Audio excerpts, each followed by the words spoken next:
முருகனுக்கு பூஜை பண்ணுறோம், காவடி எடுக்கிறோம், வேல்மாறல் படிக்கிறோம், அத்தனை எதுக்காக?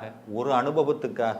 முருகனுடைய அனுபவம் எனக்கு வரணும், முருக பக்தியினுடைய அனுபவம் எனக்கு வரணும். சரி, அந்த முருக அனுபவம் எப்படி இருக்கும் அப்படின்னு தெரிஞ்சுக்கணும்னா, அந்த அனுபவம் மிக எளிமையாக நமக்கு வரணும்னு சொன்னால் அதை நம்ம பாராயணம் பண்ணணும். அந்த அனுபவத்தை பாராயணம் பண்ணணும். ஐயா, எப்படி பாராயணம் பண்ணுறது? அனுபவம் எப்படி இருக்கும்னு எனக்கு தெரியலையே அப்படின்னா, அருணகிரிநாதர் அதனால தான் தன்னுடைய அவதார நோக்கத்தினுடைய நிறைவாக ஒரு மகா மந்திரத்தை செய்தார். அந்த மந்திரத்தை அவர் செய்தபோது அவர் எடுத்த வடிவம் கிளி வடிவம்.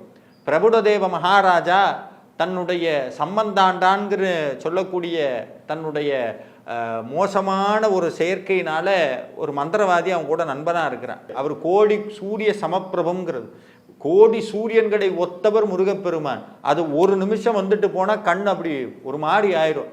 அருணகிரிநாதருக்கு எல்லாம் புரியுது இதெல்லாம் ஏன் நடக்குதுன்னு. அப்போ பிரபுடதேவ மகாராஜாவோ எந்த விதமான முயற்சியும் இல்லாதவன், முருகனுடைய காட்சி வேணும்னு எந்த முயற்சியும் செய்யலை.